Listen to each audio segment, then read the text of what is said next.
Hello everyone, welcome to my channel. जैसे कि आप लोग जानते हैं, समाजशास्त्र से संबंधित क्लास है और समाजशास्त्र से संबंधित कोई भी एग्जाम हो, चाहे यूपी पीजीटी हो, Bihar PGT, Bihar state, GIC, DSSB या कोई अन्य, सभी के लिए महत्वपूर्ण है। अगर इस चैनल पर कोई नहीं विजिट कर रहा है, प्लीज़ चैनल को सब्सक्राइब कर लीजिएगा और ज़्यादा से ज़्यादा संख्या में शेयर कीजिए, पसंद आए तो लाइक कीजिए।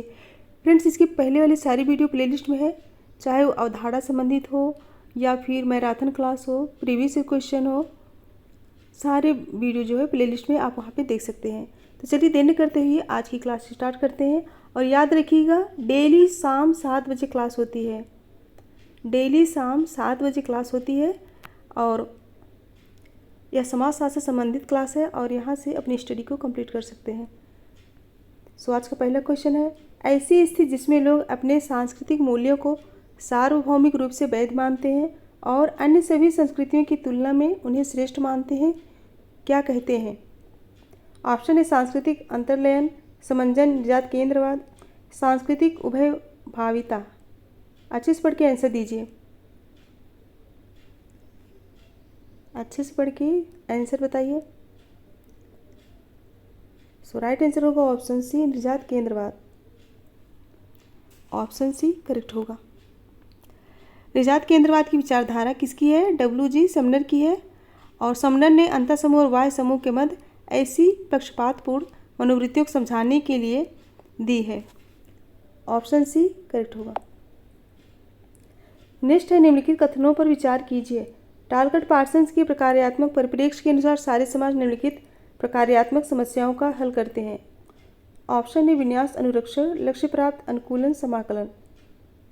उपयुक्त कथनों में से कौन सा सही है? फटाफट आंसर दीजिए। राइट आंसर होगा ऑप्शन डी, चारों सही होगा। विन्यास, अनुरक्षण, लक्ष्य प्राप्त, अनुकूलन, समाकलन। ऑप्शन डी करेक्ट होगा।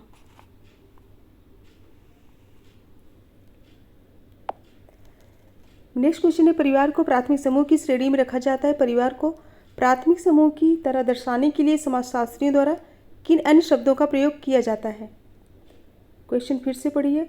परिवार को प्राथमिक समूह की श्रेणी में रखा जाता है और परिवार को प्राथमिक समूह की तरह दर्शाने के लिए समाजशास्त्रियों द्वारा किन अन्य शब्दों का प्रयोग किया जाता है? ऑप्शन है जननिक स्वाभाविक अंतःसमूह समृद्धता, अभी ये जननिक ऐच्छिक अंतःसमूह संघ, सी है जननिक स्वाभाविक बहिर्समूह संस्था और डी है स्वाभाविक संस्थात्मक समृद्धता संघ। अच्छे से पढ़ के ऑप्शन दे के आंसर दीजिए।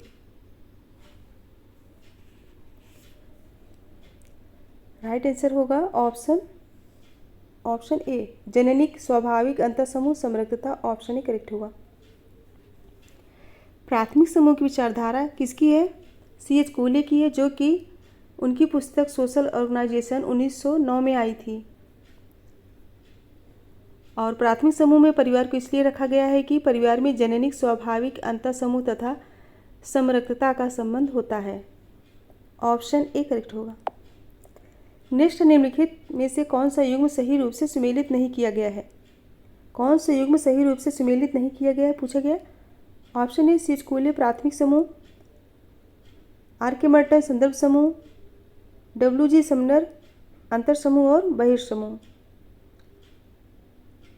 कौन सा जो है सही सुमेलित नहीं है? तो ऑप्शन सी होगा। टालकट पार्सन्स प्रत्यक्षवाद नहीं है। इनका सिद्धांत कौन सा है? टालकट पार्सन्स का सिद्धांत बताइए। सामाजिक क्रिया का सिद्धांत है, प्रत्यक्षवाद नहीं है। सो ऑप्शन सी करेक्ट होगा। नेक्स्ट है, गेमिंग शब्द के लिए निम्नलिखित में से कौन सर्वश्रेष्ठ व्याख्या है? ऑप्शन है यह एक सुस्पष्ट सामाजिक संरचना वाला समाज है, यह मधुर संबंधों वाला एक छोटा समाज है, यह एक ऐसा समाज है जिसमें सर्वाधिक संबंध या तो वैयक्तिक है या पारंपरिक, और डी है यह एक ऐसा समाज है जिसमें जाति धर्म का अंतर रहता है। क्वेश्चन नंबर 5 आंसर दीजिए।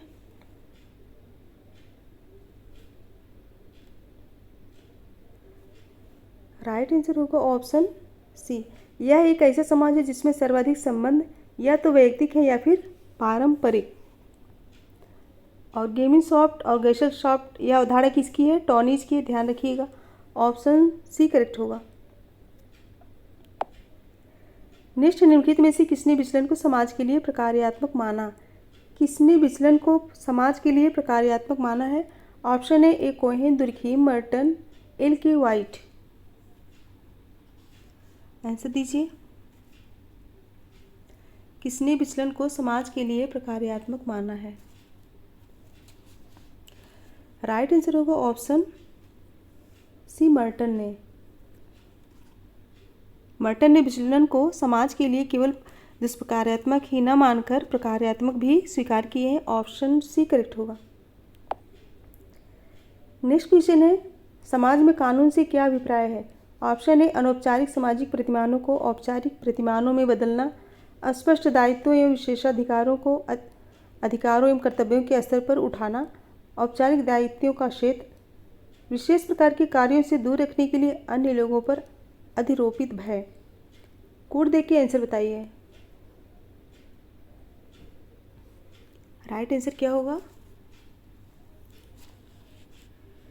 राइट आंसर होगा ऑप्शन बी, अनौपचारिक सामाजिक प्रतिमानों को औपचारिक प्रतिमानों में बदलना और औपचारिक दायित्वों का क्षेत्र, विशेष प्रकार के कार्यों से दूर रखने के लिए लोगों पर अधिरोपित भय। ऑप्शन बी करेक्ट होगा। पूछा कि कानून, समाज में कानून से क्या अभिप्राय है? सो ऑप्शन बी करेक्ट होगा। नेक्स्ट क्वेश्चन है, सिगमंड फ्रायड के अनुसार प्रतिपादित समाजीकरण के बारे में निम्नलिखित कारकों पर विचार कीजिए। ऑप्शन ए, जब सही तथा गलत के बारे में व्यक्ति अपने माता पिता के विचारों को आत्मसात कर ले तब उसमें पराहम का विकास होता है और व्यक्ति के इदम का तार्किक अंश अहम का रूप धारण कर लेता है और उसी व्यक्ति का तीव्र बाह्य संसार के संपर्क में आता है और डी, इदम में संग्रहित सहज प्रवृत्तियां बाह्य संसार में संतुष्ट खोजती हैं। कोड देख के आंसर दीजिए। अच्छे से पढ़ के आंसर बताइए। Question number 8। सो राइट आंसर होगा ऑप्शन बी, इदम में संग्रहित सहज प्रवृत्तियां बाह्य संसार में संतुष्ट खोजती हैं और व्यक्ति का तीव्र बाह्य संसार के संपर्क में आता है। नेक्स्ट है, व्यक्ति के इदम का तार्किक अंश अहम का रूप धारण कर लेता है। जब सही तथा गलत के बारे में व्यक्ति अपने माता पिता के विचारों को आत्मसात कर ले तब उसमें पराहम का विकास होता है। ऑप्शन भी करेक्ट होगा। नेक्स्ट है, सूची 1 को सूची 2 से सुमेलित कीजिए। सूची 1 को सूची 2 से सुमेलित करना है। उत्पादन की शक्तियाँ किससे संबंधित हैं? कार्ल मार्क्स से। जैव सादृश्य हर्बर्ट स्पेंसर से। धार्मिक नैतिकता इमानुएल दुर्खीम से। और सांस्कृतिक अंतराल किससे संबंधित है? आगवन से। ऑप्शन कौन सा करेक्ट होगा? ऑप्शन डी करेक्ट होगा।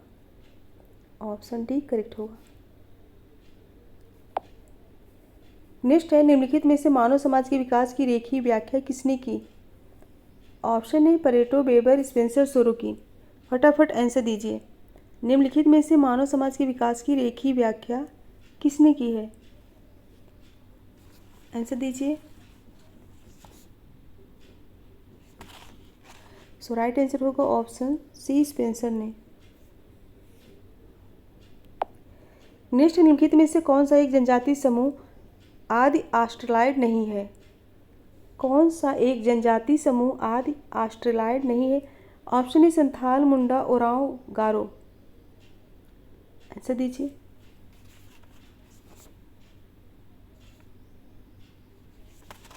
राइट आंसर होगा ऑप्शन डी, गारो।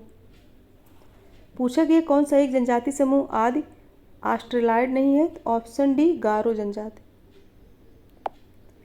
नेक्स्ट है, असदस्य समूह की सदस्यता प्राप्त करने के लिए व्यक्ति को दिया जाने वाला प्रशिक्षण कहलाता है।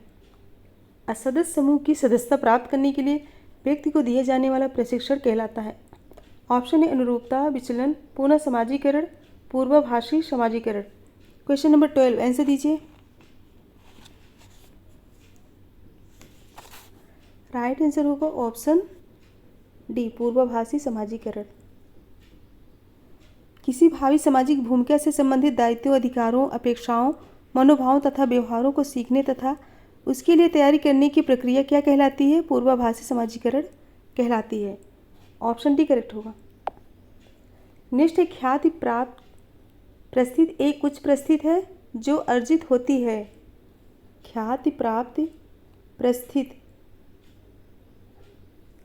एक उच्च प्रस्थित है जो अर्जित होती है। ऑप्शन है उच्च पारिवारिक पृष्ठभूमि से, उच्च आय से, उच्च उपलब्धि से, उच्च व्यावसायिक पृष्ठभूमि से। ऑप्शन दे के आंसर दीजिए।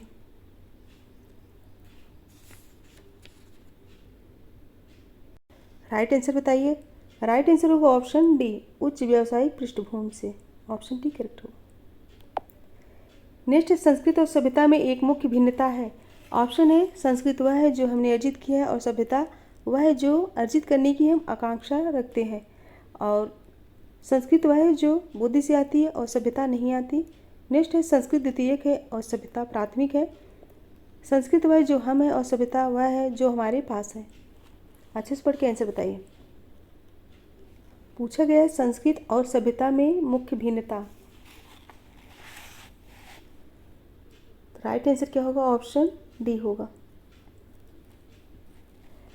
श्री अज्ञेय के अनुसार सभ्यता वह है जिसमें हम जीते हैं और संस्कृत वह है जो हम में जीती है। जो कुछ हम है वही संस्कृत है और जो कुछ हमारा है वही सभ्यता है। ऑप्शन डी करेक्ट होगा। नेक्स्ट है अंतर्राष्ट्रीय संदर्भ में निम्नलिखित में से किस एक पर विवाद भारतीय वैज्ञानिकों को प्रभावित कर रहा है? ऑप्शन विदेशी सहायता, विदेशी सहयोग, प्रौद्योगिकी हस्तांतरण, बौद्धिक संपत्ति अधिकार। राइट आंसर दीजिए क्वेश्चन नंबर 15।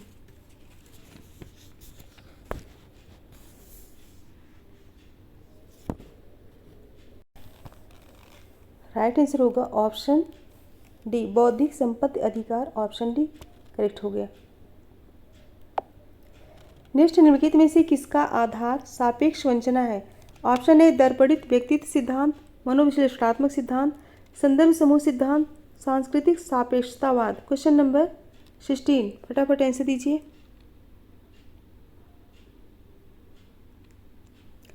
सो राइट आंसर होगा ऑप्शन सी, संदर्भ समूह सिद्धांत।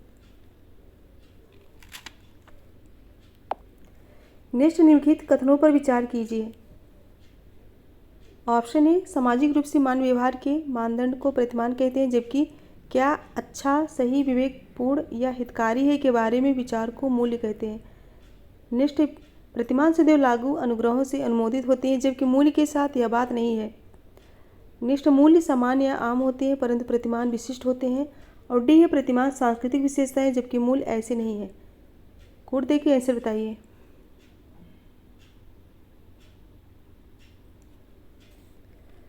राइट आंसर होगा ऑप्शन ए।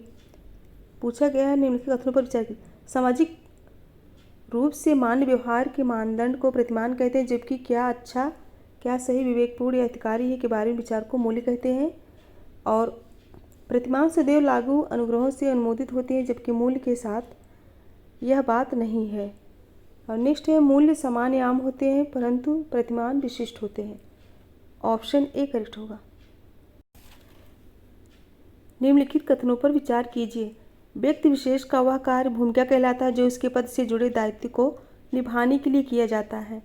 और बी उस स्थिति को भूमिका संघर्ष कहते हैं जिसमें व्यक्ति विशेष की समक्ष अनुकूल भूमिकागत अपेक्षाएं होती हैं। और सी है विभिन्न समूह में विभिन्न पदों पर आसीन व्यक्ति की विभिन्न भूमिकाओं को भूमिका पटल कहते हैं। और नेक्स्ट सामाजिक संस्तरण व्यवस्था में व्यक्ति विशेष के पद को प्रस्थित कहते हैं। कोड देख के आंसर बताइए। कोड देख के आंसर दीजिए। राइट आंसर होगा ऑप्शन सी।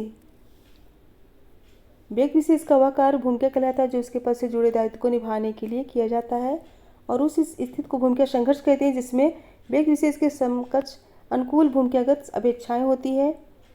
और सामाजिक संस्तरण व्यवस्था में व्यक्ति विशेष के पद को प्रस्थित कहते हैं।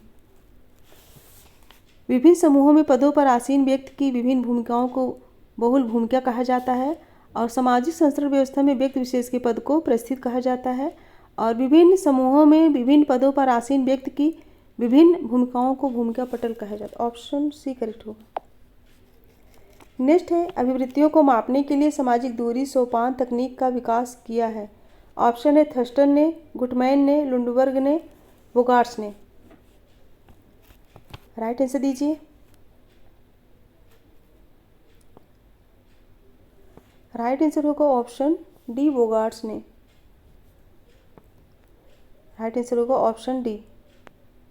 फ्रेंड्स इसमें ऑप्शन गलत है, यहाँ 1 3 4 होगा, यहाँ 2 को 3 बना लीजिए, पहला और तीसरा चौथा राइट होगा। ऑप्शन सी ही करेक्ट होगा, लेकिन 1 3 और 4 पहला तीसरा और चौथा राइट होगा। नेक्स्ट क्वेश्चन है निम्नलिखित में से कौन सा एक पूर्वाभासी या प्रत्याशित समाजीकरण का उदाहरण है। ऑप्शन है विवाहोपरांत पति के परिवार में यथावत अनुकूलन के लिए माता पिता द्वारा अविवाहित पुत्री का समाजीकरण, और बी घर में ठीक से काम करने के लिए गृहिणी द्वारा अपने काम करने वाली को काम सिखाना, और सी सत्य से लड़ने के लिए सैनिकों का प्रशिक्षण, और डी अपनी संप्रेषण दक्षता में सुधार हेतु मैनेजर का प्रशिक्षण कार्यक्रम में भाग लेना। अच्छे से पढ़ के आंसर बताइए।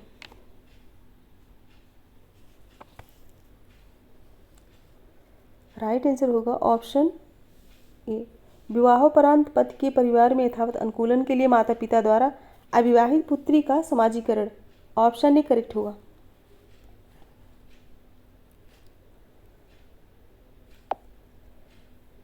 नेक्स्ट है एक उपसंस्कृति जो कुछ विश्वासों एवं मूल्यों से संबद्ध है, समाज की प्रभावी संस्कृति को आमूल रूप से नकारती है तथा जो वैकल्पिक संस्कृति का प्रतिपादन करती है वह है। ऑप्शन ए भावपरक संस्कृति, उपसंस्कृति, प्रतिसंस्कृति, यथार्थ संस्कृति।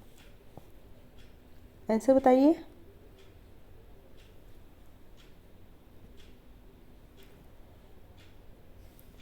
एक उपसंस्कृति जो कुछ विश्वासों मूल्यों से संबद्ध है, समाज की प्रभावी संस्कृति को आमूल रूप से नकारती है तथा जो वैकल्पिक संस्कृति का प्रतिपादन करती है वह है। राइट आंसर क्या होगा? राइट होगा ऑप्शन सी, प्रतिसंस्कृति। उसे हम क्या कहेंगे? प्रतिसंस्कृति कहेंगे।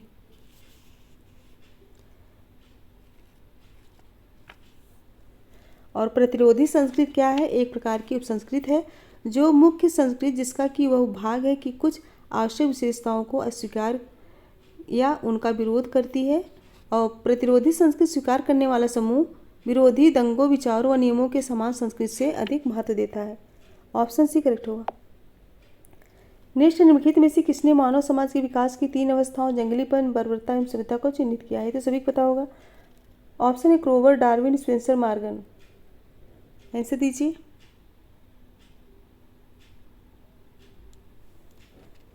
राइट होगा ऑप्शन ली, मॉर्गन।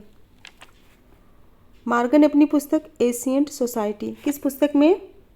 एशियंट सोसाइटी में विकास के 3 मुख्य स्तरों का वर्णन किए हैं। कौन कौन से? जंगली, बर्बर और सभ्य। एशियंट सोसाइटी में।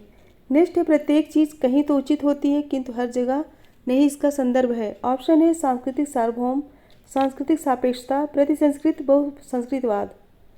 क्वेश्चन नंबर 23 आंसर दीजिए। प्रत्येक चीज़ कहीं तो उचित होती है किंतु हर जगह नहीं, इसका संदर्भ है।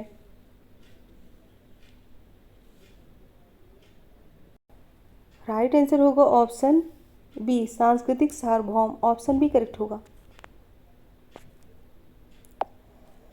नेक्स्ट है जब सांस्कृतिक विशेषज्ञ एक समाज से दूसरे समाज में फैलते हैं वह प्रक्रिया कहलाती है। ऑप्शन ए विसरण, समांतरवाद, विकास, बहुवाद। फटाफट आंसर दीजिए। सो राइट आंसर होगा ऑप्शन ए, विसरण। किसी वस्तु, विचार, पार्थिव, अपार्थिव तत्व, नवोन्मेष आदि के अपने उत्पत्ति स्थल से दूसरे क्षेत्रों में उत्तरोत्तर फैलने की प्रक्रिया को क्या कहते हैं?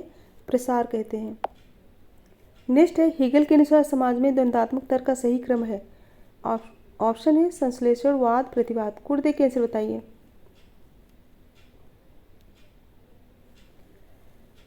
राइट आंसर होगा ऑप्शन ए, वाद, प्रतिवाद, फिर संश्लेषण। ऑप्शन ए करेक्ट होगा। नेक्स्ट, संस्कृत के बारे में निम्नलिखित कथनों में से कौन सत्य है? ऑप्शन ए प्रत्येक संस्कृत संपूर्ण है, संस्कृत संपुज संस्कृत की लघुत्तम इकाई है, एक बृहद समूह के सदस्यों की संस्कृत में आपसी भागीदारी होती है। संस्कृत के द्वारा लोगों के भौतिक तथा जैविक लक्षणों का निर्धारण किया जाता है। आंसर दीजिए। Question number 26। राइट होगा ऑप्शन सी। प्रत्येक संस्कृति संपूर्ण है और एक प्रदत्त समूह के सदस्यों की संस्कृति में आपसी भागीदारी होती है।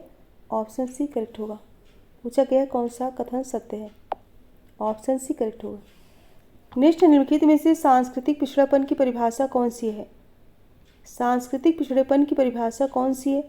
ऑप्शन है एक संस्कृति की दूसरी संस्कृति के लक्षणों को अपनाने में असमर्थता, भौतिक एवं अभौतिक संस्कृति के मध्य दूरी, व्यक्तिगत संस्कृति तथा समूह की संस्कृति के मध्य असंगतता और डी भौतिक एवं अभौतिक संस्कृति के मध्य भागीदारी।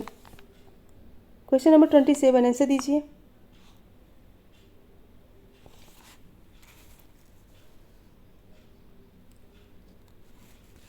राइट होगा ऑप्शन बी, भौतिक एवं अभौतिक संस्कृति के मध्य दूरी। ऑप्शन बी करेक्ट होगा। नेक्स्ट, यह धारणा कि पुरुष स्त्रियों की अपेक्षा अधिक शक्तिशाली है। एक, यह धारणा कि पुरुष स्त्रियों की अपेक्षा अधिक शक्तिशाली है। एक, ऑप्शन है विश्वास है, मानदंड है, मूल्य है, सम स्वीकृत है। क्वेश्चन नंबर 28 आंसर दीजिए। राइट आंसर होगा ऑप्शन ए, विश्वास है। किसी प्रस्ताव विचार को सत्य मानना विश्वास का द्योतक है। सामान्यतः यह स्वीकृत बौद्धिक होती है, लेकिन कभी कभी यह उद्योगों द्वारा प्रेरित भी हो सकती है। विश्वास व्यक्ति में एक ऐसी मानसिक दशा को निर्मित करते हैं जो उसके स्वैच्छिक क्रिया के जनक का काम करती है। ऑप्शन ए करेक्ट होगा। फ्रेंड्स, एक बात और कहना था, जो कि 7 बजे सिर्फ मेरी क्लास होती है और कोई जैसे 7 बजे क्लास लेना चाहे, आप उससे जुड़ना चाहें तो आप प्लीज़ कह दीजिएगा कि 7 बजे मैम की क्लास होती है। ठीक है, डेली 7 बजे ये क्लास होती है। नेक्स्ट है, व्यक्ति नियम को भूल जाता है, इसके आशय का गलत अर्थ लगाता है, इसमें निहित है। ऑप्शन है मूल्य व्यक्तियों अथवा समूहों द्वारा आधारित विचार है। मूल्यों की प्रकृति सार्वभौमिक तथा यह सभी संस्कृतियों के लिए प्रयुक्त है।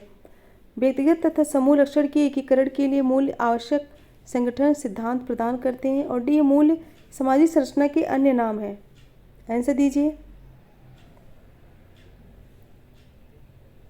राइट आंसर बताइए। राइट आंसर होगा ऑप्शन सी, व्यक्तिगत तथा समूह लक्षण के एकीकरण के लिए मूल्य आवश्यक संगठन सिद्धांत प्रदान करते हैं। ऑप्शन सी करेक्ट होगा। नेक्स्ट है, एक समूह जिससे तुलना करके हम अपनी परिस्थिति की परख करते हैं कहलाता है। ऑप्शन है सजन समूह, समकक्षी समूह, द्वितीयक समूह, संदर्भ समूह।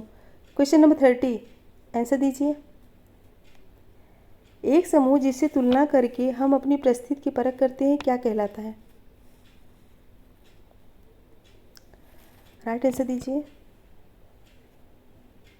राइट आंसर होगा ऑप्शन डी, संदर्भ समूह कहेंगे उसे हम। क्या कहेंगे? संदर्भ समूह कहेंगे। और संदर्भ समूह की विचारधारा को हर्बर्ट हाइमैन ने 1942 में स्कूल के बच्चों के एक अध्ययन के एक संदर्भ में किए हैं। नेक्स्ट, सामाजिक स्थिति में एक ऐसा परिवर्तन जिससे एक व्यक्ति की परिस्थिति नहीं बदलती कहलाती है। ऑप्शन है सामाजिक गतिशीलता, समस्तरीय गतिशीलता, उदग्र गतिशीलता, संरचनात्मक गतिशीलता। फटाफट आंसर दीजिए।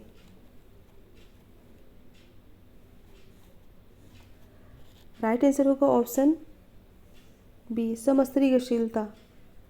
पूछे गए सामाजिक स्थिति में एक ऐसा परिवर्तन जिससे एक व्यक्ति की परिस्थिति नहीं बदलती उसे क्या कहेंगे? समस्तरीय गतिशीलता कहेंगे। समस्तरीय गतिशीलता को क्षैतिज गतिशीलता भी कहते हैं, तो ऑप्शन बी करेक्ट होगा। नेक्स्ट, निम्नलिखित में सामाजिक समूह की मूलभूत विशेषताएं कौन सी है। ऑप्शन है दो या अधिक व्यक्तियों की शारीरिक रूप से उपस्थित, दो या अधिक व्यक्तियों के मध्य अंतरक्रिया, संबंध का निश्चित प्रतिमान, समूह में संबंध होने के प्रति सदस्यों की जागरूकता। कोड देख के आंसर बताइए। निम्नलिखित में सामाजिक समूह की मूलभूत विशेषताएं कौन सी हैं? सामाजिक समूह की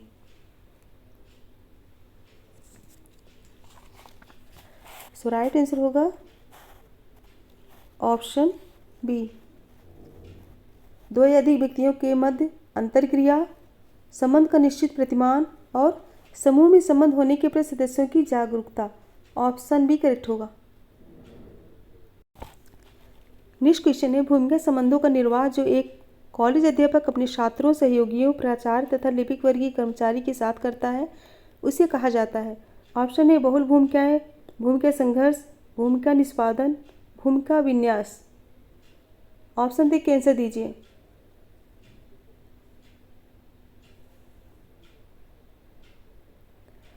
राइट आंसर होगा ऑप्शन डी, भूमिका विन्यास। भूमिका विन्यास से तात्पर्य भूमिका संबंधों के उस ताने बाने से है जिसमें एक व्यक्ति एक विशिष्ट सामाजिक परिस्थिति को ग्रहण करता है, जिसमें एक व्यक्ति विशिष्ट सामाजिक परिस्थिति को ग्रहण करने के कारण बंधा होता है। ऑप्शन डी करेक्ट होगा। नेक्स्ट है, प्रकारवादियों के अनुसार सामाजिक एकीकरण के लिए कौन सा सबसे महत्वपूर्ण तथा मूल घटक है। प्रकारवादियों के अनुसार सामाजिक एकीकरण के लिए कौन सा सबसे महत्वपूर्ण तथा मूल घटक है।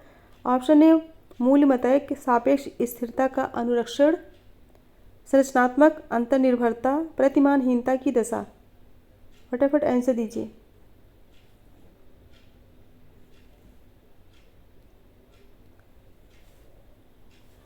सो राइट आंसर होगा ऑप्शन ए, मूल्यमतैक।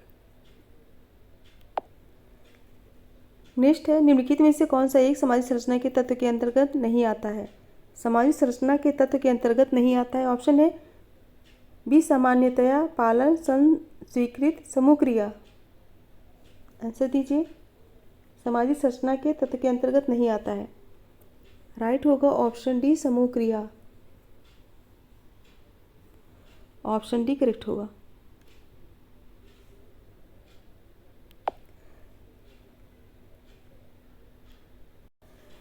सो फ्रेंड्स, आज जो है 35 क्वेश्चन है। अगर पसंद आया हो तो लाइक कीजिए और ज़्यादा से ज़्यादा संख्या में शेयर कीजिए। और याद रखिए कि डेली शाम 7 बजे क्लास होती है। मेरी क्लास डेली शाम 7 बजे और किसी दिन 9 बजे भी क्लास लेते हैं, 9:15 बजे। और इसके लास्ट में एक क्वेश्चन है, ये आज का क्वेश्चन अच्छे से पढ़ के आंसर दीजिएगा। और याद रखिएगा कि डेली शाम 7 बजे क्लास होती है और एग्ज़ाम भी नज़दीक है। अच्छे से पढ़ते रहिए और अपने एम को सक्सेस कीजिए। सो मेरे साथ बने रहने के लिए धन्यवाद। Thank you so much everyone. Good bye and good night.